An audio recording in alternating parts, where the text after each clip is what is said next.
அது வந்து கண்டிப்பா ஏற்றுக்கொள்ள முடியாது. பிரதானத்துவம் இந்த கூட்டத்துக்கு கூட்டப்பட்டது. ஏன் இவ்வளவு பெரிய ஒரு கன்ஃபியூஷன்? நான் ரொம்ப சிம்பிளான ஒரு கொஸ்டின். அவருக்கு வேற எந்த விதமான ரைட்ஸும் கிடையாது. என்ன வேணா இருக்கட்டும்ங்க. நேர்பட பேசி நிகழ்ச்சிக்கு உங்கள் அனைவரையும் அன்போடு வரவேற்கின்றேன். இன்றைய நிகழ்ச்சியில் நாம் வாதிக்க இருக்கக்கூடிய தலைப்பு என்பது உள்துறை அமைச்சர் அமித்ஷா அவர்களின் அம்பேத்கர் குறித்த பேச்சு விவாத பொருளாக மாறியிருக்கிறது. அமித்ஷாவுக்கு எதிராக பாஜகவுக்கு எதிராக போராட்ட களத்தில் குதித்திருக்கிறது எதிர்க்கட்சிகள், வரிந்து கட்டக்கூடிய எதிர்க்கட்சிகள். அதே தருணத்தில் பாஜக அரசியல் ஆதாயம் தேடுவதற்காக அமித்ஷா அவர்களினுடைய பேச்சு திரிக்கப்பட்டிருக்கிறது அப்படின்ற விமர்சனத்தையும் முன்வைத்திருக்கிறார்கள். மோடி ஷாவுக்கு நெருக்கடியா அம்பேத்கர் சர்ச்சை, இந்த பொருளை தான் நம்ம விவாதிக்க இருக்கிறோம். நான் கருத்துரையாளர்களை உங்களுக்கு அறிமுகம் செய்து விடுகிறேன். வலதுசாரி ஆதரவாளர் திரு எஸ் ஸ்ரீராம் அவர்கள் வணக்கம். காங்கிரஸிலிருந்து திருமிகு லட்சுமி ராமச்சந்திரன் அவர்கள் வணக்கம். பாஜகவிலிருந்து பேராசிரியர் ஆசீர்வாதம் ஆச்சாரி அவர்கள் இணைந்திருக்கிறார். வணக்கம் திரு ஆசீர்வாதம் ஆச்சாரி. இன்னும் சற்று நேரத்தில் திமுகவிலிருந்து வழக்கறிஞர் சரவணன் அவர்களும் இணைய இருக்கிறார். அவரையும் வரவேற்றே இந்த வாதத்திற்குள் செல்லலாம். லட்சுமி ராமச்சந்திரன், உங்களிடமிருந்தே தொடங்குறேன். அமித்ஷா மோடி அவர்களினுடைய பேச்சு தொடர்பாக, அமித்ஷா பேச்சு தொடர்பாக தான் விவாத பொருள் வெடிச்சிருக்கு, சர்ச்சையாகி இருக்கிறது. இல்லை, எதிர்க்கட்சிகளின் நோக்கம் என்ன? அவங்களுக்கு ஒரு நெருக்கடி கொடுக்கணும் அப்படின்னு நினைப்பதா? என்ன காரணம்? இல்லை நெருக்கடியை அவர்களே உருவாக்கி கொண்டாங்கன்னு நினைக்கிறீங்களா? வணக்கம். ஜெய் பீம் சொல்லுவீங்களா சார்? ஆச்சாரி சார், நீங்களும் சொல்லிடுங்க ஜெய் பீம். நீங்களும் ஜெய் பீம் சொல்லுங்க. ஜெய் பீம். அது என்ன, அது சொல்றதுக்கு ஏன் இவ்வளவு தயக்கம்னு தெரியல. இன்னைக்கு பாராளுமன்றத்துல ஜெய் பீம்னு சொல்றதுக்கு என்ன தயக்கம்? ஏன் அம்பேத்கர் அவர்கள்ட்ட மன்னிப்பு கேட்கறதுல ஏன் இவ்வளோ தயக்கம் காமிக்கிறார் அமித்ஷா ஹோம் மினிஸ்டர்னு எனக்கு தெரியல. சரி, நீங்க நேற்று அமித்ஷா அவர்கள் என்ன சொன்னாங்கிறது நேயர்களுக்கு சொல்லிட்டீங்கன்னா எனக்கு தெரியல. நான் திருப்பி நேயர்களுக்காக அதை திருப்பி சொல்றேன். அவர் என்ன சொன்னார்னா, இப்ப அம்பேத்கர் அம்பேத்கர் அம்பேத்கர்னு சொல்றது ஒரு ஃபேஷன் ஆயிடுச்சு. அம்பேத்கருங்கிற பேரை சொல்றதுக்கு பதிலாக கடவுளோட பேரை சொன்னீங்கன்னா சொர்க்கத்துக்கு போவீங்க. இப்படி ஒரு இழிவா, ஒரு மரியாதை குறைவா, ஒரு நேஷனல் ஹீரோ பத்தி ஒரு ஹோம் மினிஸ்டர் பேசுறாருன்னா அதோட அவங்களோட அந்த அரகன்ஸை தான் காமிக்குது. அடுத்த 3 வரியையும் சொல்ல மாட்டேன். இல்ல, நான் இத சொன்னாரா இல்லையா? இது ஏஐயால காங்கிரஸ் உருவாக்கப்பட்ட ஒரு வார்த்தைகள் அப்படின்னு சொல்றாங்களே, இது சொன்னாரா இல்லையா? சொன்னார் இல்லையா? இல்ல, நான் சொல்லி முடிச்சிடுறேன். இதுல அந்த ஆங்கிலத்துல ஒண்ணு சொல்லுவாங்க, ஃப்ராய்டியன் ஸ்லிப். அதாவது உள் மனசுல ஒரு விஷயம் இருந்ததுன்னா, ஒருத்தர் மேல வெறுப்பு இருந்ததுன்னா, ஒரு விஷயத்தை பத்தி ஒரு கருத்து இருந்ததுன்னா, அது ஒரு சமயம் இல்லாட்டி இன்னொரு சமயம் வெளியில வந்துருமா. அதை தான் ஃப்ராய்டியன் ஸ்லிப்னு சொல்லுவாங்க. அந்த மாதிரி ஒரு ஃப்ராய்டியன் ஸ்லிப் தான் அமித்ஷா நேத்து பாராளுமன்றத்துல பேசினது. ஏன்னா அவங்களுக்கு அம்பேத்கர் மேல வெறுப்பு, அவங்களுக்கு இந்திய அரசியல் சாசனத்துக்கு மேல வெறுப்பு. ஏன் இந்திய அரசியல் சாசனத்துக்கு மேல வெறுப்பு? ஏன் அம்பேத்கர் மேல வெறுப்பு? அவங்களோட அந்த RSS ஓட அந்த பிரதான புத்தகம் இருக்கு இல்லையா, அவங்களோட அந்த ஸ்கிரிப்சர், ஹோலி ஸ்கிரிப்சர், அது என்ன? அது மனுஸ்மிருதி. மனுஸ்மிருதியை நிராகரித்து விட்டு அம்பேத்கர் அவர்கள் அரசியல் சாசனத்தை, இந்திய அரசியல் சாசனத்தை கொண்டு வந்தார். இந்திய அரசியல் சாசனத்தோட அடிப்படையை, ஃபவுண்டேஷனே எல்லா குடிமக்களும் சமத்துவத்தை அடிப்படையாக கொண்ட ஒரு அரசியல் சாசனத்தை கொண்டு வந்தார். மனுஸ்மிருதிக்கு விரோதமாய் இருக்கிறதுனால அவங்க போனா சரியா இருக்கும்ன்றதுக்காக அமித்ஷா அவர்கள் விளக்கம் கொடுக்கிறார். அவர் நான் அந்த முதல் 2 வார்த்தைகள் தவறுன்னு சொல்றதை விட அதற்கு அடுத்த வரிகள் அவர் தவறா பேசினாரா இல்லையா? சொன்னீங்கன்னா நீங்க சொர்க்கத்துக்கு போங்க அப்படின்னா அம்பேத்கர் பேரை சொல்லக்கூடாதா? அது அம்பேத்கர் அவமதிக்கிறதா இல்லையா? இவ்வளவு பெரிய நேஷனல் ஹீரோவை அவமதிக்கிறதா வார்த்தைகளா பேசலையா அவரு? நான் ஒரு சிம்பிள் ஒரே ஒரு இன்சிடென்ட் ஒன்று நினைவு திரு மகாதேவ் தேசாய் இருக்கிறார் இல்லையா, மகாத்மா காந்தி அவர்களோட பர்சனல் செக்ரட்டரி. அவர் 1933 திரு மகாத்மா காந்தி அவர்கள் இந்த ஹரிஜன் டூர்னு சொல்லிட்டு இந்தியா பூரா இருக்கிற ஒடுக்கப்பட்ட மக்களை போய் சந்திச்சார். அந்த ஒரு சந்திப்புகள்லேருந்து ஒரு இன்சிடெண்ட்டை அவர் நினைவு கூர்றாரு. அதில் ஒரு இடத்துல அவர் சந்திக்கிற அந்த இப்போ நம்ம தலித் ஒடுக்கப்பட்ட மக்கள் பிரதிநிதி ஒருத்தர் வந்து அவர்கிட்ட சொல்கிறாரு, அம்பேத்கர் அவர்களை நாங்கள் வந்து எங்களோட சேவியராக பார்க்குறோம், எங்களை வந்து மீட்டெடுத்து எங்களை காப்பாற்றினவராக பார்க்குறோம். அதனால் எங்கள் வீடுகளில் நம்ம எப்படி வந்து சாமி படங்களில் வந்து சாமி வந்து 4 கை 6 கை வச்சு பூஜிக்கிறோமோ, அதே மாதிரி அவரை வந்து அவரோட ஃபோட்டோவை 4 கை இருக்கிற மாதிரி அவரை வந்து நாங்கள் பூஜிக்கிறோம், வழிபடுறோம். அது தவறா அப்படின்னு மகாத்மா காந்தி கிட்ட அவர் கேட்குறாரு. மகாத்மா காந்தி அதுக்கு என்ன தெரியுமா பதில் சொல்றாரு? நிச்சயமா தவறு கிடையாது, நிச்சயமா அவர் தான் வந்து ஒடுக்கப்பட்ட மக்களோட நீங்க நிச்சயமா அவரை வழிபடலாம் அப்படின்னு மகாத்மா காந்தி வந்து அடிச்சு சொல்றாரு. இல்ல பிரச்சனை வந்து அம்பேத்கரினுடைய ஆளுமை குறித்து இந்த நாடு அறிந்ததுதான், உலகம் அறிந்ததுதான். என்னுடைய கேள்வின்றது இப்ப பாஜக அப்படின்றது வந்து அம்பேத்கருக்கு எதுவுமே செய்யல அப்படின்றத உங்க பாயிண்டா? எஸ் யா, நீங்க பாத்தீங்கன்னா அம்பேத்கர் அவர்கள் வந்து ஃபர்ஸ்ட் வந்து constitution, he was the chairman of the drafting committee, அதனால தான் அவரை வந்து father of the Indian constitution சொல்றோம். ரெண்டாவது வந்து நேரு அவர்களோட அந்த நேஷனல் கவர்மெண்ட் இருந்தது இல்லையா, அதாவது பொது தேர்தலுக்கு முன்னாடி ஒரு கவர்மெண்ட் ஃபார்ம் பண்ணாங்க இல்லையா, அதில் நேரு அவர்கள் வந்து அவருக்கு லெட்டர் போட்டு நீங்க தான் வந்து லா மினிஸ்டரா இருக்கணும், சட்டத்துறையை நீங்க தான் வந்து கையாளக்கூடிய ஒரு ஒரு நிபுணர் அப்படின்னு கூப்பிட்டு அவரை வந்து லா மினிஸ்டர் ஆக்குறாரு. முடிச்சிடுறேனே, அதுல அவர் என்ன கொண்டு வராரு, முக்கியமான ஒரு சட்டத்தை கொண்டு வர பாக்குறார், அதுதான் Hindu code bill. Hindu code bill RSS என்ன சொல்லுது, ஹிந்து கோட் பில்ல ஆன்டி ஹிந்து கோட் பில் அப்படின்னு சொல்லிட்டு அம்பேத்கரோட எஃபிஜியை எரிக்கிறாங்க, அவங்க உரிமையை எரிக்கிறாங்க. அப்படிப்பட்ட சித்தாந்தத்தை கொண்டதுதான் ஒரு ஆர்எஸ்எஸ் இயக்கம். இல்லப்பா, என் பாயிண்ட் என்ன அப்படின்னா, அமித்ஷா அவர்களினுடைய விளக்கத்தை நீங்கள் ஏற்றுக்கொள்ளல. அவர் வந்து அவர் மன்னிப்பு கேட்கணுமா இல்லையா, மன்னிப்பு கேட்கணுமா இல்லையா சொல்லுங்க. ஒரு நேஷனல் ஹீரோவை அவமதிச்சிட்டு மக்களோட உணர்வுகள் எல்லாம் மதிக்காம பேசிட்டு அவர் நாட்டு மக்கள் கிட்ட இருந்தும் அம்பேத்கர் கிட்ட இருந்தும் மன்னிப்பு கேட்கணுமா கேட்க கூடாதா, நீங்க சொல்லுங்க எனக்கு. ஆசீர்வாதம், 2 விஷயம். மன்னிப்பு கேட்க வேண்டும் அப்படின்ற ஒரு பார்வை, அமித்ஷா வந்து பதவி விலக வேண்டும் அப்படின்ற மறுபார்வையும் இருக்கு. பாஜகவுக்கு எதிரான ஒரு விமர்சனமாகவும் இது மாறி இருக்கு. கிட்டத்தட்ட ஒரு நெருக்கடி வந்திருக்கா இந்த அம்பேத்கர் பேச்சு, அந்த சர்ச்சைன்றது பாஜகவுக்கு நெருக்கடியா மாறிடுச்சா? குறிப்பா பிரதமருக்கும் உள்துறை அமைச்சருக்கும் வந்துருச்சா? வணக்கம் விஜயன். நான் வந்து சகோதரி சொன்னது மாதிரி ஜெய் பீம் அப்படின்னு சொல்லி நான் என்னுடைய பாயிண்ட்ல வந்து நான் சொல்ல ஆரம்பித்தேன். அவங்க நேற்று வந்து அவங்களுடைய நடவடிக்கை, அந்த நடவடிக்கையோட தொடர்ச்சி எல்லாமே எதை காட்டுதுன்னா, 2 ஆங்கில வார்த்தைகளை நான் பயன்படுத்துறேன். ஒண்ணு வந்து ஃப்ரஸ்ட்ரேஷன், ரெண்டாவது வந்து செரி பிக்கிங்.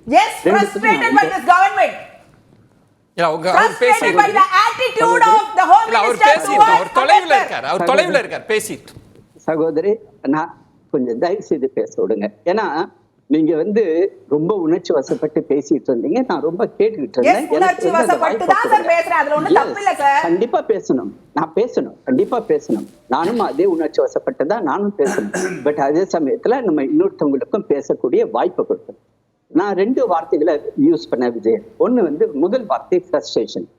அதாவது லோக்சபா தேர்தலுடைய ரிசல்ட் வந்ததுக்கு பிறகு இவங்களுடைய பாடி லாங்குவேஜ் அப்படின்னா 240 சீட்டு தான் வந்து பிஜேபிக்கு கிடைச்சிச்சு. தொற்ற தூரத்துல தான் நாங்க, அதாவது 270 அரசியலா போனோம்னா நீங்க அமித்ஷா அவர்களோட பேச்சை வந்து காங்கிரஸ் சொல்லி கொடுத்து பேசல. அமித்ஷா அவர்கள் பேச்சில இருந்து வாங்க, அந்த புள்ளியில இருந்து பேசினா அந்த டிபேட் நல்லா கொண்டு போக முடியும். இல்ல, அந்த டிபேட்டுக்கு தான் நான் வரேன். ஏன்னா அடுத்த வார்த்தைக்கு அதுக்கு உங்களுக்கு வந்து அந்த நான் சொன்ன 2வது வார்த்தைக்கு அதுல பதில் இருக்கும். இவங்களுடைய மனபாவம் எப்படி இருக்குதுன்னா, லோக்சபா தேர்தலில் எங்களுக்கு கம்மியா வந்துச்சு, அதனால நாடு வந்து பாஜகவையும் மோடி அவர்களையும் வந்து கை கழுவிடுச்சு அப்படின்னு இருந்தவங்களுக்கு ஹரியானா, மகாராஷ்டிரா சம்மட்டி அடி. எந்த பாபா சாஹிப் அம்பேத்கர் பிறந்தாரு அதே மகாராஷ்டிரால எங்களுக்கு அறுதி பெரும்பான்மையோட இந்த தடவை நாங்க வந்து ஆட்சி அமைச்சிருக்கிறோம். நான் 2வது வார்த்தை என்ன வார்த்தை யூஸ் பண்ணேன்னா செரி பிக்கிங். செரி பிக்கிங் அப்படின் போது திரு அமித்ஷா அவர்கள் பேசின அந்த பேச்சுல ஜஸ்ட் ஒரு 20 செகண்ட் 30 செகண்ட மட்டும் அவங்க கட் பண்ணி பேஸ்ட் பண்ணி நேற்று வந்து எல்லாத்துக்குமே பரப்புனாங்க. ஆனால் திரு அமித்ஷா அவர்கள் அதுக்கு சரியான விளக்கத்தை நேற்று சொல்லிவிட்டார். என்னுடைய முழு ஸ்பீச், அதாவது வந்து அதுக்குரிய அந்த பதில் அதாவது நம்மளுடைய அரசியலமைப்பு சட்டம் கொடுக்கப்பட்ட 75வது அந்த வருடத்தை முன்னிட்டு நடந்த அந்த நிகழ்ச்சி ராஜ்யசபால, ஏற்கனவே லோக்சபால 2 நாட்கள் அதுக்கு திரு பிரதமர் நரேந்திர மோடி அவர்கள் பதில் சொன்னதுக்கு பிறகு ராஜ்யசபால 2 நாட்கள் நடந்ததுக்கு முத்தாய்ப்பாக திரு அமித்ஷா அவர்கள் பதில் சொல்கிறார். அதுல பேசும் பொழுது அதுதான் நீங்க சொல்றது. அதுல முக்கியமான வரிகள் அப்படின்னு சொன்னா 5 வரிகள் வச்சுக்கலாம், 6 வரிகள் இருக்குன்னா 2 வரியை செலக்டிவா எடுத்துட்டாங்க அப்படின்னா அவர் என்ன சொல்ல வந்தார் சொல்லுங்க. லட்சுமி அவங்க கேக்குறாங்க, அந்த வார்த்தை அவர் பயன்படுத்தினது தானே, இது ஃபேஷன் ஆயிடுச்சு, இதுக்கு பதிலா நீங்க கடவுள் பெயரை பயன்படுத்துங்கன்னு சொன்னது தானே. அது ஒண்ணும் புதுசா திரிக்கப்பட்டது மறுக்கலையே, நான் மறுக்கலையே, அவரும் மறுக்கல. இது ஆன் ரெக்கார்ட். இப்ப அது எக்ஸ்பென்ஷன் பண்ணப்படவில்லை. ஆக மொத்தம் ராஜ்யசபாவுடைய ப்ரொசீடிங்ஸ் என்னைக்கு வரை இருக்குதோ அன்னைக்கு வரை அது இருக்கதான் செய்யும். ஆனால் அதே சமயத்துல எங்களுடைய வாதம் என்ன அப்படின்னா, எந்த காங்கிரஸ் கட்சி அம்பேத்கர் அவர்கள் நம்மளுக்கு அரசியலமைப்பு சட்டத்தை கொண்டு கொடுத்த அரசு அம்பேத்கர் அவர்களை எப்படியெல்லாம் இழிவுபடுத்தினார்கள் என்றதை பட்டையர் போட்டாங்க. அதை மக்களுக்கு தெரிய வைக்க வேண்டியது எங்களுடைய கடமை. அதன் ஒரு நிமிஷம் மேடம், உங்களுடைய நேரம் போது பேசுங்க. விஜய், எனக்கு உள்ள டயத்துல வேணா உங்களுக்கு கூடுதலாவே கொடுங்க, என்னோட டயத்தை வேணா கம்மி பண்ணிக்கோங்க, ஆனா என்ன பேச முடியுங்க தயவு செய்து. அதாவது திரு அமித்ஷா அவர்கள் பேசினது என்னன்னா, எப்படியெல்லாம் திரு அம்பேத்கர் அவர்களை காங்கிரஸ் கட்சி, அதிலும் குறிப்பாக நேரு அவர்கள் வஞ்சித்தார்கள் என்பதை அவர் கொடுத்த விளக்கம் திரு ஆசீர்வாதம். ஆனா எங்க பிரச்சனை விவாத பொருளா வருதுன்னா, இப்ப அம்பேத்கர்னு பேசுறது ஃபேஷன் ஆயிடுச்சு, அம்பேத்கர் பெயருக்கு பதிலாக கடவுள் பெயரை பயன்படுத்தலான்றதுக்கு நீங்க விளக்கம் இன்னும் கொடுக்கவே இல்லையே. அது சரியா? அதுக்கு மன்னிப்பு கேட்க வேண்டாமான்னு கேட்கறாங்க. இல்ல மன்னிப்பு, அதாவது நீங்க அதுதான் ஆரம்பத்திலே சொன்னீங்களா, செரி பிக்கிங் பண்ணி அவரோட இன்டென்ஷனை பார்க்கணும். நீங்க இந்த இடத்துல அவர் அம்பேத்கரை இழிவுபடுத்தவே இல்லை, ஆனால் அம்பேத்கரை தங்களுக்கு அரசியல் ரீதியாக அவரை பயன்படுத்தக்கூடிய காங்கிரஸ் கட்சியை அவர் தோலுரித்து காட்டினார். அதுதான் முக்கியம். அந்த இடத்துல நம்ம வலுவி அந்த பாதையை விட்டு நம்ம டைவர்ஷனரி டாக்டிக்ஸ் தான் நம்ம நடந்துகிட்டு இருக்கிறது 2 நாளா. ஒரு விளக்கம் நீங்க கொடுங்களேன். ஒரு உதாரணத்திற்காக சொல்றேன். இப்ப நீங்க அமர்ந்திருக்கிறீங்க, ஒருவர் பேசுறார், இப்பெல்லாம் மோடி மோடி மோடி அப்படின்னு சொல்றது ஃபேஷன் ஆயிடுச்சு, நீங்க எல்லாம் பிரதமர் பெயரை பயன்படுத்துறதுக்கு பதிலா நீங்க கடவுள் பெயரை பயன்படுத்தினீங்கன்னா உங்களுக்கு சொர்க்கமாவது கிடைக்கும் அப்படின்னு ஒருத்தர் பேசினால் திரு ஆசீர்வாதம் அவர்கள் அதை எதிர்ப்பாரா, இல்ல அதுக்கு அடுத்த 2 வரியை நான் பார்த்துட்டு கடந்து போவேன்னு நினைப்பாரா? விஜய், நான் எதை பார்ப்பேன்னா, அவர் பேசினதுடைய இன்டென்ஷன் என்னன்னு தான் பார்ப்பேன். அவருடைய வார்த்தைகளை தவிர அவருக்கு பின்னால் அவர் அவருடைய மனதில் என்ன இருக்குதுன்றதை நான் பார்ப்பேன். ஏனென்றால் அமித்ஷா அவர்கள் எந்த ஒரு வஞ்சகத்தையும் மனத்தில் வைத்து அதை பேசவில்லை. அவர் காங்கிரஸ் நடத்தக்கூடிய டபுள் கேம் அவர் தோலுரித்து காட்டினார். கடந்த 75 ஆண்டுகளாக காங்கிரஸ் என்னென்னலாம் செய்தது, குறிப்பாக திரு அம்பேத்கர் அவர்களை எப்படி வஞ்சித்தார்கள், அவருடைய 2 தேர்தல்களில், பாராளுமன்ற தேர்தல்களில் அவர் எப்படி தோல்வியடைய செய்தார்கள், அதை அவர் கூறினார். எந்த அம்பேத்கர் அவர்களுக்கு பாரத் ரத்னா கொடுக்க கூட இவர்களால் முடியவில்லை. தனக்குத்தானே பாரத் ரத்னா கொடுத்த நேருவையும், தனக்குத்தானே பாரத் ரத்னா கொடுத்த இந்திரா காந்தியையும் அவர் எடுத்து சொல்ல கூட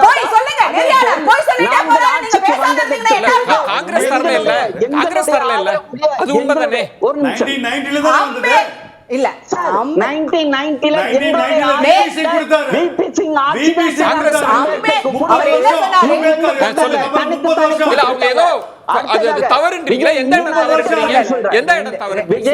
அவர் சொன்னதுல, அமித்ஷா பேசினதுல நிறைய தவறுகள் இருந்தது. அவர் என்ன சொன்னாரு,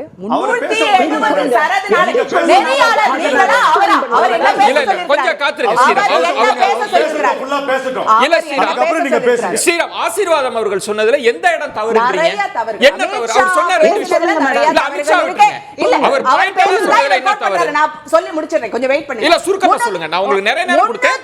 70 சரத்துல வேறுபாடு இருந்தனாலதான் அவர் ரிசைன் பண்ணாரு, லா மினிஸ்டரா ரிசைன் பண்ணாரு அப்படின்னு சொன்னாரு. அது தவறு. அவர் ஹிந்து கோட் பில், இவங்கள மாதிரி மதவாதிகள் ஹிந்து கோட் பில்ல ஆன்டி ஹிந்து கோட் பில்னு சொல்லி அதை பாஸ் பண்ண விடல, அதனாலதான் அவர் ரிசைன் பண்ண வேண்டியதா போச்சு.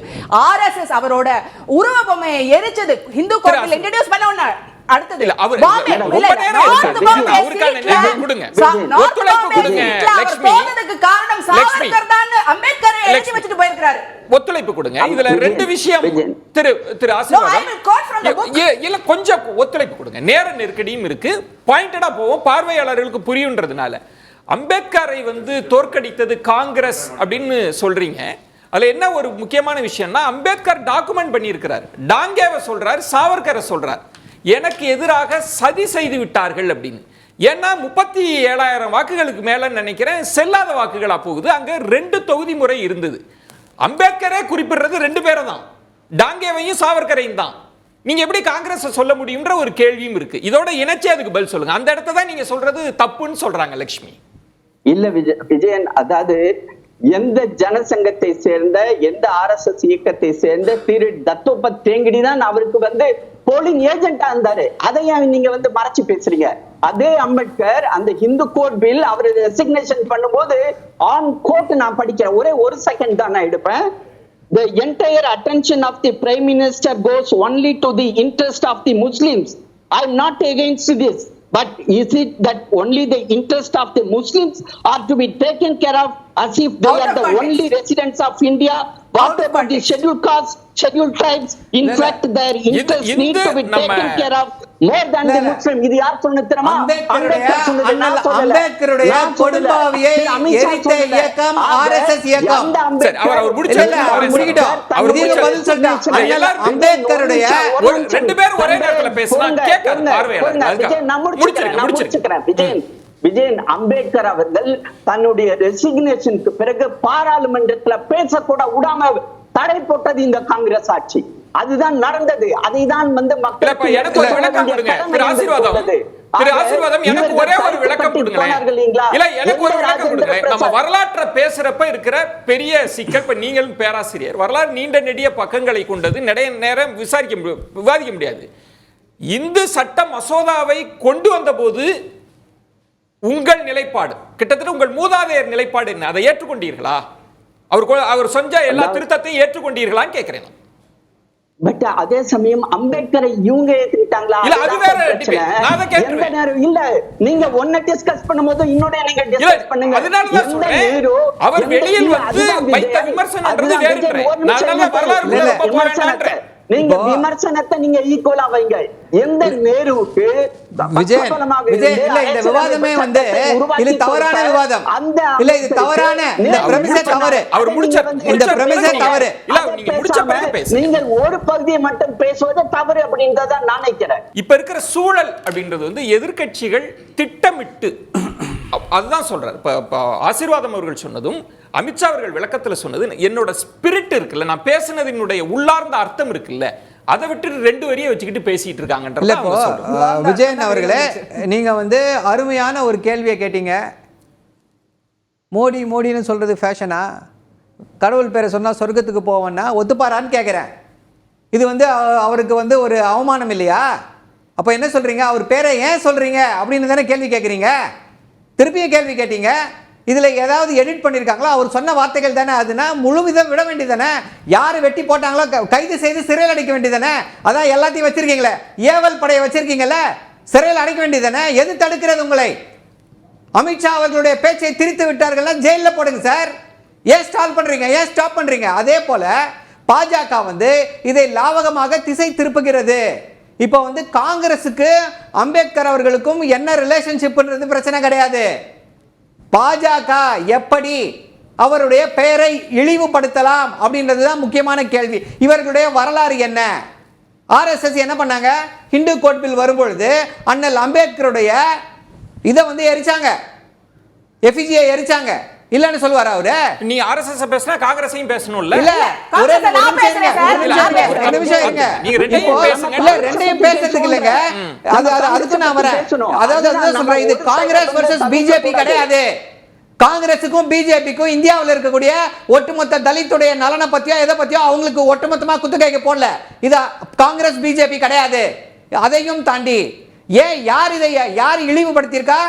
பாஜக இழிவுபடுத்தி இருக்கிறது. என்ன சொல்றாரு சார்? அவர் என்ன வேணா பேசலாம் சார், என்ன பேசினாலும் அவருடைய இதயத்துல என்ன இருக்கு அப்படின்னு சொல்லி கேட்கிறார். அவர் இதயத்துல என்ன இருக்குன்னு தான் நமக்கு தெரியுமே. பாஜகவுடைய இதயத்துல என்ன இருக்கு? ஆட்சிக்கு வந்த பிறகு மெட்ரிக் ஸ்காலர்ஷிப், எஸ்சி எஸ்டி மாணவர்களுக்கான மெட்ரிக் ஸ்காலர்ஷிப்பை தடை செய்தது பாஜக. இது என்ன அவர்கள் மீது இருக்கக்கூடிய நல்லெண்ணத்திலா, இல்லை இவர்கள் எல்லாம் படித்து மேலே வந்து விடும் என்று இருக்கக்கூடிய நல்லெண்ணத்திலையா? 2018 2024 வரை மொத்தம் 600 சொச்சம் ஹைகோர்ட் ஜட்ஜுகளை நியமனம் செய்திருக்கிறார்கள். பாஜகவிலிருந்து பண்ணியிருக்காங்க. எத்தனை எஸ்சி எஸ்டி அதுல ரெப்ரசன்டேஷன் கொடுத்திருக்காங்க? ஜாஸ்தியா கொடுத்திருக்காங்களா? இல்ல. அதே போல தான் இவர்களுடைய நோக்கம் நீங்க சொல்றீங்க. உங்களுடைய நோக்கம் என்ன? எம்பவர் பண்றதா? எஸ்சி எஸ்டி எம்பவர் பண்றது உங்களுடைய நோக்கமா? பாஜகவாது இல்ல. பாஜக வந்து ஒரே நிமிஷம், பாஜக வந்து வெறும் உயர் ஜாதி இந்துக்களுக்கான கட்சி. அவர்களுடைய நலனை மட்டும் எப்படியாவது பேண முடியுமா, அவர்களை வந்து எப்படியாவது மீண்டும் உயர்த்த முடியுமா என்று செய்யக்கூடிய கட்சி. அதற்கு சிறந்த எடுத்துக்காட்டு பொருளாதார அடிப்படையிலான இடஒதுக்கீடு. அம்பேத்கர் என்ற விவகாரத்திலேயே திரு சரவணன் என்ன பாஜக தரப்புல சொல்றாங்கன்னா, காங்கிரஸ் வந்து அம்பேத்கரை இருட்டடிப்பு செஞ்சாங்க. ஆனா பிரதமர் மோடி அவர்கள் வந்த பிறகுதான் அம்பேத்கர் பெயர்ல பல திட்டங்களை நாங்க கொண்டு வருகிறோம், அம்பேத்கருக்கு முக்கியத்துவம் கொடுக்கிறோம். நீங்க எப்படி நாங்க அம்பேத்கருக்கு எதிரானவர்கள்னு சித்தரிப்பீங்கன்னு கேக்குறேன் சொல்றேங்க. அதாவது நீங்கள் வந்து வெறும் அண்ணல் அம்பேத்கர் பெயர்ல இந்த திட்டத்தை கொண்டு வந்தோன்றது முக்கியம் அல்ல. அண்ணல் அம்பேத்கருடைய நோக்கம் என்ன? அவர் எதற்காக பாடுபட்டார்? எதற்காக அத்தனை புத்தகங்களை எழுதினாரு? எதற்காக அரசியலமைப்பு சட்டத்தில் வந்து இதெல்லாம் கொண்டு வந்தார்? என்ன காரணம்? இங்கே இருக்கக்கூடிய ஒடுக்கப்பட்ட இந்துக்கள், தாழ்த்தப்பட்ட இந்துக்கள், பட்டியலின இந்துக்கள், அவங்க எல்லாரையும் மேலே கொண்டு வரணும். அவர்களுடைய வாழ்க்கையில் ஒளி ஏற்பட வேண்டும். அவங்க வாழ்க்கையில முன்னேறன்றதுக்காக பாடுபட்டார். அப்படி பாஜக செயல்பட்டு இருக்கிறதா என்பதுதான் கேள்வி. அது இல்லன்றதுதான் என்னுடைய வாதம். நீங்க சொல்றது வந்து அம்பேத்கரை கொண்டாடுவது என்பது அம்பேத்கரின் உள்ளார்ந்த கொள்கைகளை கொண்டாடுவது. அது அவங்க செய்ய முடியாது, செய்ய மாட்டாங்க. ஏன்னா பாஜக சொல்லிட்டேன்ல உங்களுக்கு, உயர் ஜாதி இந்துக்களுக்கான கட்சி. இன்னொரு சின்ன எடுத்துக்காட்டு, எப்படி இவர்கள் வந்து அம்பேத்கருடைய அந்த நினைவை, அண்ணலுடைய அவர்களுடைய எந்த இதையும் கேட்டுக்காம இருக்காங்கன்றதுக்கு இன்னொரு சிறந்த எடுத்துக்காட்டு என்ன அப்படின்னா, கேஸ்ட் சென்சஸ் வேணும், கேஸ்ட் சென்சஸ் வேணும்னு கேட்டுக்கிட்டே இருக்கும். கேஸ்ட் சென்சஸ் எல்லா எதிர்க்கட்சிகளும் வேண்டும் என்கிறது, காங்கிரஸ் வேண்டும் என்கிறது, திமுக வேண்டும் என்கிறது, எல்லாரும் வேணும்ன்றாங்க. பாஜக மட்டும் அதை கொண்டு வர மாட்டோம் என்று பிடிவாதமாக இருக்கிறது. இன்னொரு முக்கியமான கேள்வியை பிரியங்கா காந்தி சொல்லியிருக்காங்க. சரி, நீங்கள் தான் அண்ணல் அம்பேத்கரை வந்து அப்படியே இதயத்துல வந்து பூஜிக்கிறீங்களே, ஜெய் பீம்னு சொல்லுங்கன்றாரு. சொல்லுங்க ஜெய் பீம் இவர் சொல்வாரு. அங்க இருக்கக்கூடியவர்களை சொல்லுங்க ஜெய் பீம்னு சொல்லுங்க. எல்லாரும் காது குளிர கேட்போம், எல்லாரையும் சொல்லுங்க. ஒரு சேலஞ்ச் பண்றாங்க. சோ இவர்களுடைய பாஜக என்பது என்ன அப்படின்னா, இவங்களை வந்து கீழே இருக்கக்கூடியவர்கள் அவங்கள வந்து அப்படியே கீழே வச்சிருக்கணும் அப்படின்றதுதான் பாஜகவுடைய நோக்கம். அவர்களுடைய செயல் திட்டம் எல்லாமே அதுதான். ஒரு சுருக்கமா ஒரு விளக்கம் கொடுத்துருங்க. சரவணன் சொன்னது குறுக்கிட்டீங்க, நான் ஸ்ரீராம் அவர்கள்ட்ட போகணும். நீங்க அம்பேத்கருக்கு எதிராக காங்கிரஸ் முன்னிறுத்துகிற ஒரு வியூகத்தை கையில் எடுக்கிறீங்க. ஆனா அது மாதிரி உங்களுக்கு எதிராக திரும்பிருச்சா? இன்னைக்கு அமித்ஷா அவர்களுக்கு எதிராக திரும்பிருச்சான்னு கேட்கிறேன். சுருக்கமா பதில் சொல்லி. நாட்டல் விஜயன், நம்ம நண்பர் சரவணன் வந்து பள்ளிக்கூட பிள்ளைகளை பத்தி அந்த ஸ்காலர்ஷிப்பை பத்தி பேசினார். நான் ஒரு சின்ன ஒரு கார்ட்டூனை மட்டும் காட்டுறேன். இந்த கார்ட்டூன் எதுல இருந்துச்சு தெரியுமா? 2012 வருஷம் வரை என்சிஆர்டி புக்ல, நம்மளுடைய சிபிஎஸ்இ சிலபஸ் இருக்கு இல்லைங்களா, அந்த பிள்ளைங்க படிக்கக்கூடிய புக்ல இருந்துச்சு. அதாவது அம்பேத்கரை நேரு வந்து நத்தை வேகத்துல போறது மாதிரியும், அவரை வந்து சாட்டையால் அடிக்கிறது மாதிரியும், எங்களுடைய கட்சி தவர்சந்த் கெஹ்லோத்ன்ற எங்களுடைய உறுப்பினர் பாராளுமன்றத்தில் அதை பற்றி பேசி, திருப்பி சொல்றேன், இது பாஜக காங்கிரஸ் கிடையாது. பாஜக காங்கிரஸ் கிடையாது. உங்கள் மேல் இருக்கக்கூடிய, உங்கள் மீது இருக்கக்கூடிய களங்கத்தை காங்கிரஸ் கை காமிச்சு கழுவி விட முடியாது. திரு அமித்ஷா அவர்கள் மன்னிப்பு கேட்பாரா கேட்க மாட்டாரா? அமித்ஷா மன்னிப்பு கேட்பாரா கேட்க மாட்டாரா? சொல்லுங்க பாப்போம். திரு கார்கே அவர்கள் அவர் பதவியை ராஜினாமா செய்ய வேண்டும், என்றால் பிரதமர் அவருடைய பதவியிலிருந்து நீக்க வேண்டும் என்று சொல்லி கேட்கிறாங்க. கேட்பாரா மாட்டாரா? செய்வாரா மாட்டாரா? மன்னிப்பு கேட்பாரா மாட்டாரா? ஒரு கோரிக்கை மட்டும்தான் எனக்கு. நீங்க பார்வையாளர்கள் கொஞ்சம் காத்திருப்பாங்க, எல்லாரும் பேசினா கேட்க, பார்வையாளர்களுக்கு கேட்க. ஸ்ரீராம், இன்னைக்கு யாருக்கு நெருக்கடியா மாறி இருக்கு இந்த சூழ்நிலை? அம்பேத்கரை அவமதித்தது இல்லை, அவங்களை அவமானப்படுத்தியது காங்கிரஸ் சொல்ல 20 நிமிஷம் எனக்கு வேணும். எனக்கு இன்டரப்ட் பண்ணாம எனக்கு என்ன பேச விடுங்க. பெருசா ஜெய் பீம் இந்த டிராமாலாம் வந்து யார் வேணா பண்ணலாம். உண்மையா அவருக்கு என்ன இந்த காங்கிரஸ் பண்ணுனது நம்ம பேசுவோம். இது காங்கிரஸ் பிஜேபி கிடையாது, அதெல்லாம் இல்ல. நீங்க கூட்டணியில் இருக்கீங்க, அந்த கூட்டணியில் இருக்கக்கூடிய திமுகவையும் இதை வந்து எதுக்கணும். அதனால நீங்க இது காங்கிரஸ் பிஜேபி இல்ல, அம்பேத்கருக்கு என்ன பண்ணாங்க இந்த காங்கிரஸ், அதுதான் விஷயம். இதுல பாயிண்ட் என்னன்னா பட்டியலிட முடியும். நான் உங்க பேசுற போது நான் பேசாம இருந்தேன், இவர் பேசணும் நானும் பேசுறேன். இந்த மாதிரி படபடன்னு கத்தி அப்படியே இந்த சென்சேஷனல் எல்லாம் பண்ண வேண்டாம். அமைதியா இருங்க, கொஞ்சம் அமைதியா இருங்க. கேக்குற கேள்வி பதில் சொல்லுங்க. தாண்டி இருக்கா? கேக்குற கேள்விக்கு பதில் சொல்ல தாண்டி இருக்கா? சும்மா கத்துனா பெரிய விஷயம் இல்ல. கேக்குற கேள்வி பதில் சொல்லுங்க. இப்ப நீங்க இந்த பிரச்சனையை பாஜக காங்கிரஸ்னு சுருக்கி பாக்குறீங்களா? நான் என்ன சொல்றேன்னா, இதுக்கு திமுக என்ன சொல்றீங்கன்னு கேள்வி கேட்டதால பதில் சொல்ல முடியும். கேள்வி கேட்டு பதில் சொல்லுங்க. என்ன பண்ணாங்க அதுதான் முக்கியம். அன்னிலிருந்து இன்னைக்கு வரைக்கும் அம்பேத்கருக்கு இவர்கள் பண்ணியது அவ்வளவு அநியாயம் தாங்க. நீங்க பின்னாடி எல்லாம் விட்டுருங்க. NCERT புக் அவர் சொன்னதுல என்ன கரெக்ட் ஆசீர்வாதம் சார்ல 2006 இருந்து கபில் சிபல் 2012 கபில் சிபல் 2012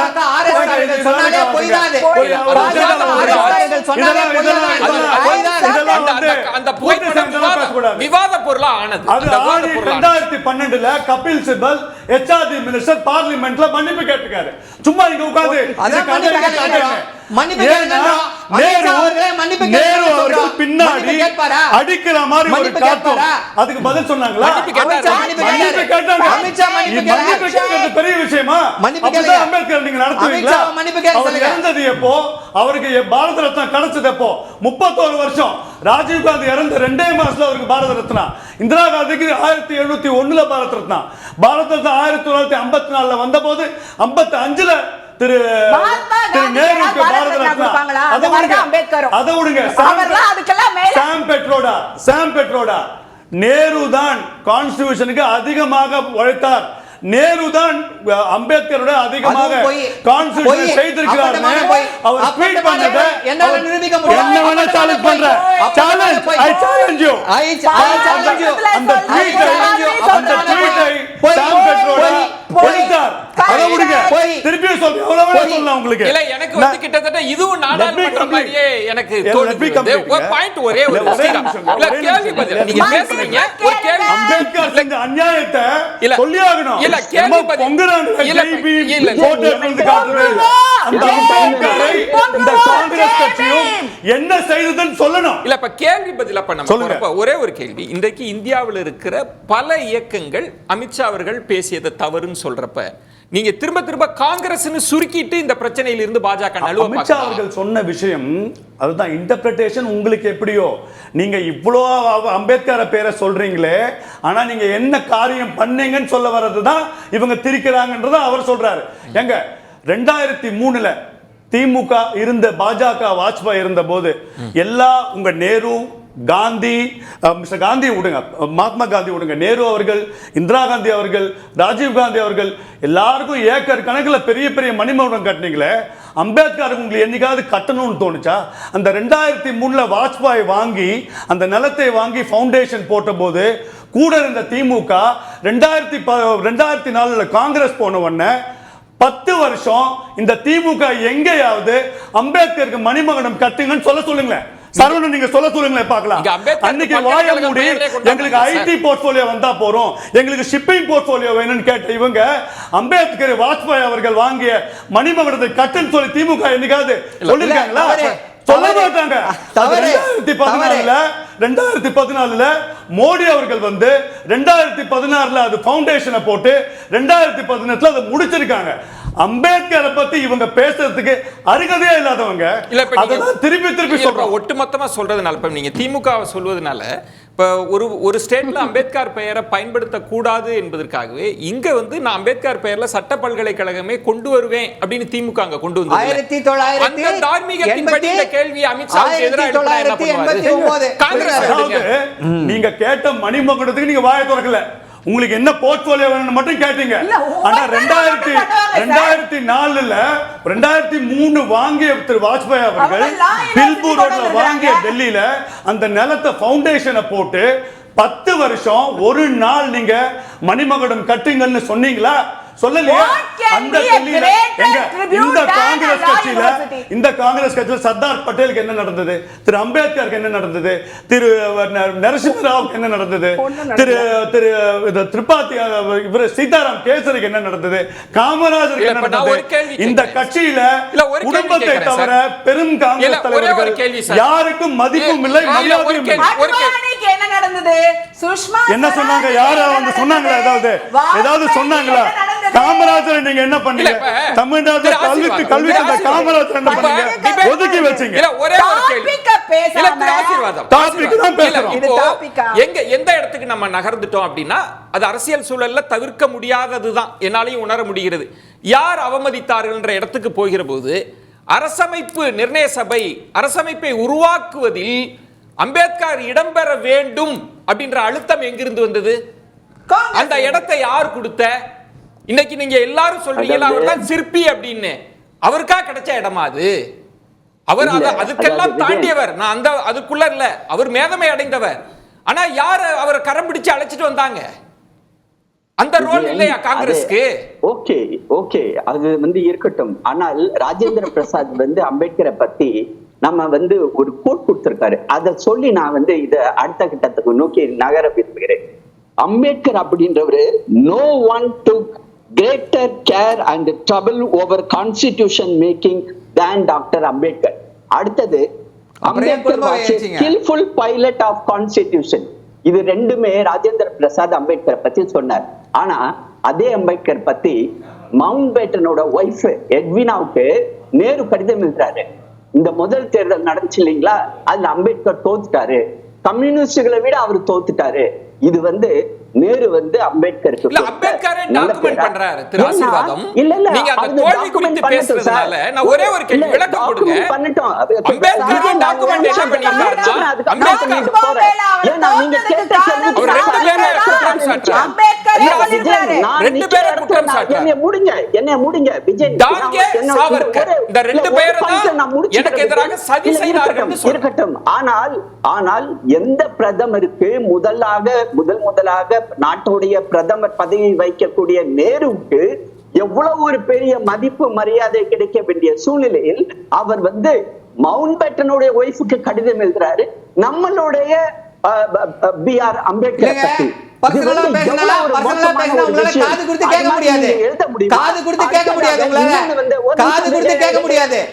இப்ப இருக்கக்கூடிய பாஜக தலைவர்கள் என்ன செய்திருக்கிறார்கள் பேசினா காது கொடுத்து கேட்க முடியாது. அதனால விவாதத்தை சரியான முறையில பேசுங்க. யாரும் காது கொடுத்து கேட்க முடியாது. போயிடும், அதை நீங்க நினைச்சுக்கோங்க. ஸ்ரீராம், இப்போ வரலாற்று பின்புலம் அந்த பரஸ்பர குற்றச்சாட்டுகளை தாண்டி நடப்பு அரசியல், நிகழ்கால அரசியல்னு வரப்ப இந்த குறிப்பிட்ட சம்பவம் என்ன தாக்கத்தை ஏற்படுத்தும்? யாருக்கு நெருக்கடியா போகும்னு நினைக்கிறீங்க? நிச்சயமாக, அதாவது அம்பேத்கரை வைத்து கான்ஸ்டியூஷனை புஸ்தகத்தை வச்சு டிராமா பண்றவங்களுக்கு நெருக்கடி ஆகும். அதுதான் இங்க விஷயம், வேற ஒண்ணுமே இல்லை. இதுல என்ன அம்பேத்கர் அவர்களுக்கு வந்து ஒரு முரண் பாருங்க. அவர் வந்து யூசிசி கட்டாயம்னு சொன்னார். ஏற்றுக்கொள்ளுமா காங்கிரஸ்? அவர் வந்து ஆர்டிகல் 370 எதிர்த்தவர். அவர் ஆர்டிகல் 35A வந்து அவர் இல்லாத போது பிரசிடென்ஷியல் அத்தாரிட்டியா வந்து கொண்டு வந்தது. ஒரு விஷயத்திலையும் காங்கிரஸ் அம்பேத்கர் அவர்களை நெருக்கடியிலையும் அவமதிப்பிலும் தான் விட்டாங்க. சீதா அம்பேத்கர் அவர்கள் வந்து அந்த மழை காலத்தில் அவரை வீட்டை விட்டு வெளியில போட்ட போது அவருக்கு வீடு இல்லாமல் நடு ரோட்ல இருந்த போது எங்க போச்சு இந்த காங்கிரஸ் கட்சி? அவருக்கு ஏதாவது ஒரு வீடு கொடுத்தாங்களா? கொடுக்கலையே. அன்னைக்கு அந்த அம்பேத்கரை வந்து அம்பேத்கரின் மனைவியை நடு ரோட்டில் விட்டு சென்றவர்கள் தானே இவங்கெல்லாம். இங்க வந்து உட்கார்ந்து அம்பேத்கர், ஜெய் பீம் போட்டோ இதெல்லாம் முழுக்க நாடகம். நிச்சயமாக திரு அமித்ஷா அவர்கள் சொல்வதை அவர்கள் வேணுங்கிற மாதிரி திரிச்சுக்கிறாங்க. வேற ஒரு விஷயமும் இல்லையே தவிர அம்பேத்கர் அவர்களுக்கு நான் கேட்கிறேன், 31 வருஷம் இறந்த அப்புறம் 31 வருஷத்துக்கு அப்புறம் நீங்க அவங்களுக்கு பாரத ரத்னா கொடுப்பீங்களா? ஒரு மெமோரியல் அவருக்கு நீங்க கட்ட மாட்டீங்க. அதுக்கு வந்து பிரதம வாஜ்பாய் வரணும், மோடி அவர்கள் வரணும். நீங்க ஒண்ணும் பண்ண மாட்டீங்க. கேட்டா ஜெய் பீம்னு போட்டோ எடுத்து வந்து காட்டுவீங்க. இது என்ன மாதிரியான நாடகம்? இது இந்த நாடகம் இல்லையா இது? லட்சுமி, காங்கிரஸுக்கு தான் நெருக்கடியா மாறிடுச்சா? மெமோரியலை கட்டிட்டு ஸ்காலர்ஷிப் SC/ST ஸ்டூடெண்ட்ஸோட ஸ்காலர்ஷிப்பை ரத்து பண்ணிட்டு அது ஓகே போல இருக்கு. நான் வந்து இவங்க ஹிஸ்டரியை திரிச்சு சொல்ற சில கிளாரிஃபிகேஷன்ஸ் கொடுக்க விரும்புகிறேன். திரு ஜவஹர்லால் நேருவோட அமைச்சரவையில் திரு அம்பேத்கர் அவர்கள் இருந்தபொழுது அவர் ஒவ்வொரு முறையும் வெளிநாட்டிலேருந்து விருந்தாளிகள் வந்தபொழுது அவரை இன்ட்ரடியூஸ் பண்ணுறபொழுது அம்பேத்கரை இன்ட்ரடியூஸ் பண்ணுறபோது என்ன தெரியுமா சொல்லுவாராம், he is the jewel of my cabinet அப்படின்னு சொல்லுவாராம். இதை வந்து இவங்க சொல்ற மாதிரி உருவாக்கப்பட்ட ஹிஸ்டரி இல்ல, உண்மையான history written by authoritative historians. அடுத்தது கான்ஸ்டிடியூவன்ட் அசெம்பிளியில அம்பேத்கர் அவர்களோட ஸ்பீச்ல இருந்து 2 வரிகளை கோட் பண்ண விரும்புறேன். It is because of the discipline of the Congress party that the drafting committee was able to pilot the constitution. The Congress party is therefore entitled to claim all the credit for the smooth sailing of the draft constitution. அப்படிங்கிறது திரு அம்பேத்கர் அவர்கள் constituent அசெம்பிளிக்கு கொடுத்த அந்த ஸ்பீச்சில், அவரோட அந்த கடைசி ஸ்பீச்சில் காங்கிரஸ்க்கு கொடுத்த credit. So Congress ஒரு நான் தான் சொல்றேனே, நீங்க என்ன கொடுத்தீங்க அவருக்கு? அவர் நிறைய கொடுத்திருக்காருங்க காங்கிரஸ், அது பெரிய விஷயம் இல்ல. ஏன்னா அவர் உண்மையான மனுஷன். நீங்க என்ன கொடுத்தீங்க அவருக்கு? அதுதானே பிரச்சனை. நீங்க ஒண்ணுமே கொடுக்கலன்றதானே பிரச்சனை. அவரை மீண்டும் மீண்டும் அவரை அழித்தது தானே உங்களுடைய நோக்கம். பார்லிமெண்ட்ல அம்பேத்கர் போட்டோவை யார் திறந்தா? பார்லிமெண்ட்ல அம்பேத்கர் போட்டோவை யார் திறந்தா? இப்போ பிஜேபி விபி சிங் திறந்தாங்க. இவ்வளவு பேசுறாங்களே அம்பேத்கர் அம்பேத்கர்னு, அவங்களுக்கு இவங்க ஏன் பண்ணல? இவங்க ஏன் பாரத ரத்னா கொடுக்கல? இவங்க ஏன் மெமோரியல் கட்டல? தூக்கி அவர் கையில கொடுத்து நீங்க எழுதி கொடுங்க. அதெல்லாம் நீங்க வேற கொடுக்கணுமா? அது நீங்க கொடுக்கணுமா? அத நீங்க கொடுத்தா தான் பண்ணணுமா? ஃபுல் எக்ஸ்பர்டீஸ் உங்களுக்கு தான் இருக்குன்னு சொன்னோம். இப்போ இல்ல பிரச்சனையே ஒன்று மனுஸ்மிருதியை வெச்சிருந்தோம்னா தலைப்பை இன்னும் அடுத்த கட்டத்துக்கு நகர்த்தணும் அப்படின்னா, ஆசீர்வாதம் இப்ப அம்பேத்கர் போன்ற பேராளுமைகளை உலகமே கொண்டாடி இருக்கணும், இந்தியா இன்னும் கூடுதல் முக்கியத்துவம் கொடுத்திருக்கணும், இந்த சமூகம் கொண்டாடி இருக்கணும், அதுல எல்லாம் மாற்று கருத்தே இல்லை. ஆனா இந்த நிகழ்வுகளின் மூலம் யார் அம்பலப்பட்டிருக்காங்கன்னு நினைக்கிறீங்க? இது உங்களுக்கு நெருக்கடியா ஆகலையா? ஏன்னா அம்பேத்கர் முழுமையாக ஏற்றுக்கொண்டவங்க யார் இருக்கிறாங்க? எல்லா கட்சிகளுக்கும் முரண் இருக்கு. இன்னைக்கு யாருக்கு நெருக்கடியா போயிருக்கு? ஓகே விஜயன், எங்களுக்கு எந்த ஒரு நெருக்கடியும் இல்லை. இன்ஃபேக்ட் வந்து காங்கிரஸ் தான் எக்ஸ்போஸ் ஆகி நிக்குது. அதாவது மேடம் வந்து ஜுவல் ஆஃப் மை கேபினட் அப்படின்னு சொன்னாரு நேரு அப்படின்னு. ஆக்சுவலி அமித்ஷா பேசும்பொழுது இன்னொன்னையும் குறிப்பிட்டார். பிதான் சந்திர ராய் அப்படின்றவர் வந்து 1951 அம்பேத்கர் வந்து ரிசைன் பண்ண போறாரு. அவரை ரெசிக்னேஷன் வந்து தடுத்து நிறுத்துறதுக்காக அம்பேத்கர்ட்ட நீங்க பேசுங்க, அதை எப்படியாவது தடுத்து நிறுத்துங்க, அவர் நம்மளுடைய கேபினெட்டுக்கு தேவை ஆன் ரெக்கார்ட் மேடம். அப்ப வந்து நேரு சொன்னது தெரியுமா, அம்பேத்கர் போறதுனால நம்மளோட கேபினெட்டுக்கு எந்த ஒரு பிரச்சனையும் இல்ல, நம்மளுடைய அரசியலும் எந்த ஒரு பிரச்சனையும் இல்ல, இட் இஸ் ஆன் ரெக்கார்ட். ஒரு நிமிஷம். அடுத்தது உலக அளவில் அம்பேத்கரை நாங்க கொண்டு போய் சேர்த்ததுக்கு வந்து ஒரு உதாரணம், எந்த லண்டன்ல அவர் படிச்சார் இல்லைங்களா? ஒரு நிமிஷம். ஓகே, நீங்க உங்க டைம் வரும்போது ரெஸ்பாண்ட் பண்ணுங்க மேடம். எந்த லண்டன்ல தங்கி அவர் படிச்சார் இல்லைங்களா, அந்த பில்டிங் வந்து ஒரு டிலாபிடேட்டட் கண்டிஷன்ல இருந்துச்சு. நம்மளுடைய அரசு, மோடி அரசு அந்த பில்டிங்க மகாராஷ்டிரா கவர்மெண்ட் மூலமா வாங்கி அந்த இடத்துல சிக்ஷா பூமின்னு பேர் வச்சு அதை புனரமைச்சு இன்னைக்கு உலகமே அம்பேத்கர் தங்கியிருந்த இடத்தை வந்து பார்த்து மகிழ்றாருங்க. 5 இடத்துல வந்து நாங்க அவருக்காக நினைவிடம் கட்டி கொடுத்திருக்கிறோம். டெல்லியில டிஆர் பாலு இருக்கார் இல்லைங்களா, திமுகவுடைய உறுப்பினர், அவரோட வீட்டுக்கு ஜஸ்ட் ஆப்போசிட்ல டாக்டர் அம்பேத்கர் இன்டர்நேஷனல் சென்டர்னு ஒரு யுனிவர்சிட்டி லெவல் நம்பர் சொன்னாங்க. அதே மாதிரி ஒரு சென்டர் ஆஃப் எக்ஸலன்ஸ் மோடி அரசு கட்டி அங்க ரிசர்ச் நடந்துட்டு இருக்கு. இப்போ இந்த சர்ச்சை பேச்சை தாண்டி பாஜகவுக்கு ஒரு ஸ்பேஸ் கிடைச்சிருச்சா? நாங்க அம்பேத்கருக்கு என்னென்னலாம் பண்ணோம் அப்படின்ற ஒரு இடம் கிடைச்சிருக்கா? அது அவங்களுக்கு சாதகமா? நல்ல கேள்வி இது. அந்த கேள்விக்கு நான் வரேன். முதல்ல வந்து என்ன அப்படின்னா, இந்த இது பண்ணல நாங்க தலைவர் கலைஞர் அவர்கள் என்ன பண்றாருன்னா, சத்தியவாணி முத்து அவர்கள் அவங்களுடைய பேத்தியுடைய திருமணத்துல 2010 பல விஷயங்களை வந்து சொல்றாரு.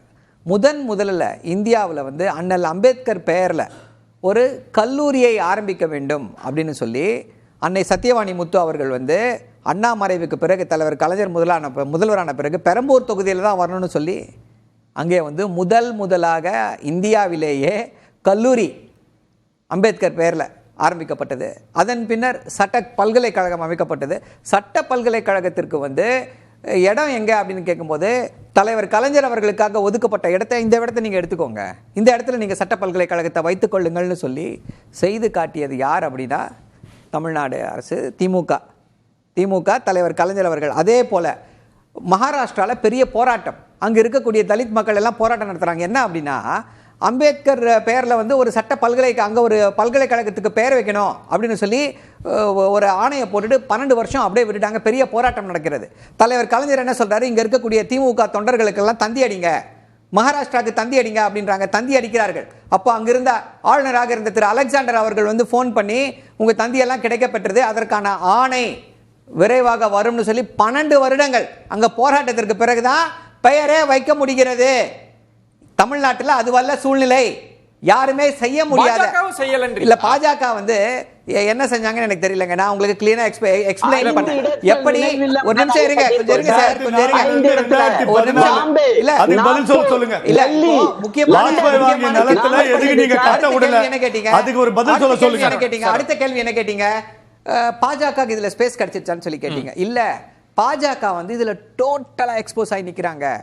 ஏன் அப்படின்னா மீண்டும் எதுல வந்து நிக்குதுன்னா, இப்ப பாஜக வந்து அவர் பேசியது சரியா தவறான்னு சொல்லி ஒத்துக்க மாட்டாங்க. சரின்னு சொல்லுங்கன்ற, அவர் சொன்னது சரிங்க, அமித்ஷா சொன்னது சரி, மன்னிப்பு கேட்க முடியாதுன்னு யாராவது தைரியமா இருந்தா சொல்லுங்க. பாஜகல இருந்து திரு ஆசீர்வாதம் ஆச்சாரி அவர்களே சொல்லுங்க பாப்போம், அமித்ஷா பேசுனது சரிதான், மன்னிப்பு கேட்க மாட்டோம் சொல்லுங்களேன்.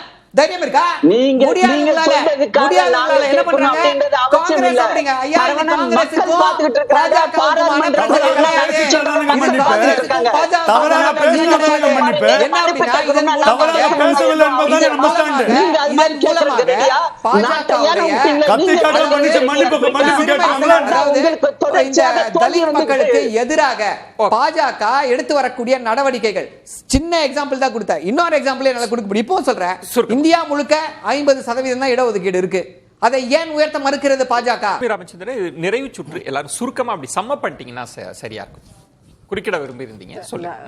ஆச்சாரி சார் சொன்ன ஒரு பொய்ய, அதை நான் என்ன உண்மையான என்ன நடந்தது அப்படிங்கறத சொல்ல விரும்புறேன்.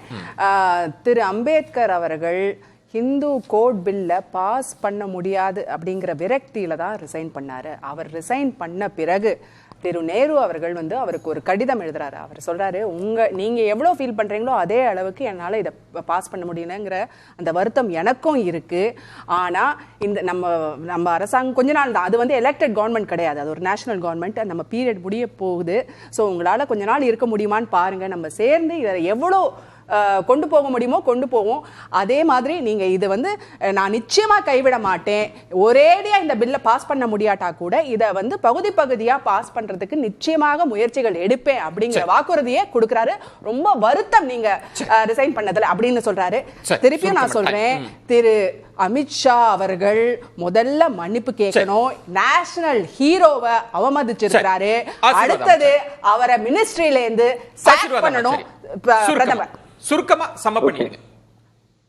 அதாவது விஜய் மேடம் வந்து ஆரம்பிச்ச உடனே அம்பேத்கருடைய ஒரு படத்தை வந்து காட்டி ஆரம்பிச்சாங்க. அது எனக்கு ரொம்ப நல்லா இருந்துச்சு. ஏன்னா காங்கிரஸ்காரங்க அம்பேத்கரை வந்து மறக்கல அப்படின்னு நான் நினைச்சேன். ஆனா நான் ஒரு படம் காட்டுறேன். அம்பேத்கருடைய படத்தை ராகுல் காந்தி அவர் காலடி கீழே வச்சுக்கிட்டு உட்காந்துட்டார். டெய்லி காலையில வந்து இவங்க வந்து அம்பேத்கரோட படத்தை எடுத்து காட்டிக்கிட்டு இருக்கிறாங்க. ஆனா பாராளுமன்றத்துல, ஆனா அம்பேத்கருடைய படத்தை தன்னுடைய காலடிக்கு கீழே வச்சுக்கிட்டு மற்ற லீடர்ஸோட உட்காந்துருக்காரு. அதுவும் வந்து ஆன்லைன்ல தான் இருக்குது. வந்து இது வந்து ஃபேக் கிடையாது, எப்ப வேணாலும் நீங்க பாத்துக்கலாம். அடுத்தது ஒரே குறுக்கீடு, நம்ம அது எந்த கட்சியாக இருந்தாலும் இந்த ஆன்லைன்ல கிடைக்கிறதெல்லாம் நம்ம நம்பிடக்கூடாது.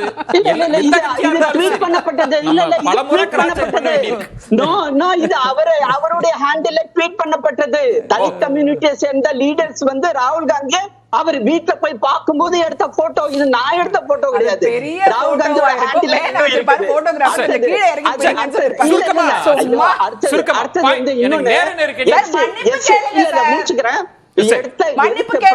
பார்த்தாலும் இல்ல, நான் எதுக்கு மன்னிப்பு கேட்கணும்? நீங்க ராகுல் காந்தி கிட்ட போய் மன்னிப்பு கேளுங்க.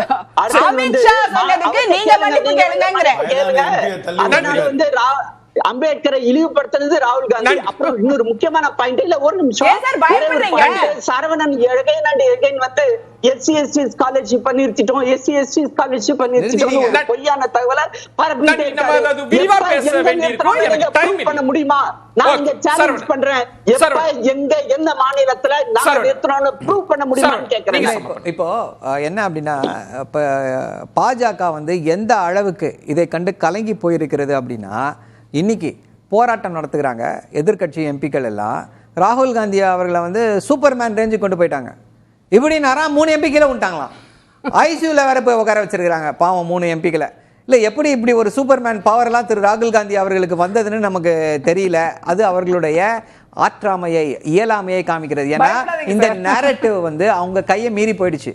யூஸ்வலாக நேரட்டிவை கண்ட்ரோல் பண்ணி எல்லாத்தையும் பண்ணுவாங்க. பட் வழியில் கையை மீறி போனதுனால எத்தை தின்னால் பித்தம் தெளியும்னு சொல்லிட்டு ராகுல் காந்தி அவர்களையும் மற்றவங்களையும் அவங்கள பிடிச்சி தள்ளிட்டு பாராளுமன்றத்துக்கு உள்ள போறவங்களை உள்ள போக விடாம பாஜக எம்பிக்கள் தடுத்து நிறுத்திட்டு எங்களை தாக்கி விட்டார்கள். பெண் எம்பியை தாக்கிட்டாரு. ஏற்கனவே பாராளுமன்றத்தில் சொன்னாங்க ஃப்ளைங் கிஸ் கொடுத்தாரு, இதை பண்ணாரு. நாங்க அதே போல அதான் சொல்றேன். அப்படி பொய்யாக பேசக்கூடியவர்கள் என்ன ஆவாங்க அப்படின்றதுக்கு சிறந்த எடுத்துக்காட்டு. அதாவது அம்பேத்கர் இந்தியாவிலேயே தமிழ்நாட்டில் தான் ஓபன் பண்ணது. இது ஒரு பெரிய புருடான் இருக்கும்னு நினைச்சேன். அதே மாதிரி தான் 1927 ஆக்ரால திறந்தாச்சு திரு அம்பேத்கர் அவருடைய பேர்ல. அதுக்கப்புறம் 1996 அது திருப்பி ரீநேம் பண்ணிருக்காங்க அவர் ஆனர்ல. இங்க உட்கார்ந்து திமுக தான் பண்ணிட்டுன்னு சொல்ற போதே தெரியும் அதுல ஏதோ ஒரு மிகப்பெரிய பொய் இருக்கும்னு. மக்களே பாத்துக்கோங்க, இந்த மாதிரி தான் பொய் சொல்லிட்டே இருப்பாங்க. ஸ்டிக்கர் ஓட்டற பார்ட்டி. நெக்ஸ்ட் பாயிண்ட், இது வந்து மேல் ஜாதிக்கான பார்ட்டினார். ராஜஸ்தான்ல இருக்கிற பழங்குடியினர் முதலமைச்சர். அதே மாதிரி சத்தீஸ்கர்ல ராஜஸ்தான்ல பட்டியலினத்தை சேர்ந்தவர்கள், சத்தீஸ்கர்ல பழங்குடியினர். அதே மாதிரி மத்திய பிரதேஷ்ல பட்டியலின சமுதாயம். எனக்கு திமுகல துணை முதலமைச்சராவது என்னைக்காவது வருவாங்களா? அது இங்க முடியும்னு சொல்றதுக்கு ஒரு தைரியமான ஸ்போக்ஸ் பர்சன் வந்து இங்க உட்கார முடியுமா? அதை முதல்ல யோசிங்க. அதுக்கப்புறம் நீங்க பாஜக பத்தி பேசலாம். இன்னைக்கு இண்டிபெண்டன்ஸுக்கு அப்புறம் அதிகமான பட்டியலினத்தை சேர்ந்தவர்களும் ஒடுக்கப்பட்டவர்களும் கொண்ட ஒரே ஒரு அரசாங்கம் சொன்னா மோடி அரசாங்கம். இன்னைக்கு ஒரு பழங்குடியினரை பிரசிடென்ட் ஆக்கியது மோடி அரசாங்கம். ஸ்டிக்கர் ஒட்டுபவர்கள் சனாதனத்தை ஒழிப்போம்னு சொல்லிட்டு வேல்முருகனை தூக்கில ஓடுவாங்க. அந்த மாதிரி இல்ல பாஜக. சனாதனத்தை ஒழிப்போம் வேற தூக்கில ஓடுற கட்சி திமுக. ஸ்டிக்கர் ஓட்டுற கட்சி திமுக. இங்க வந்து நமக்கு பார்வையாளர்கள் தைரியம் இல்ல. ஒரு ஸ்போர்ட்ஸ் பர்சனுக்கு பழங்குடியினர் முதலமைச்சர் ஆகவரே திமுக தைரியம் இல்ல.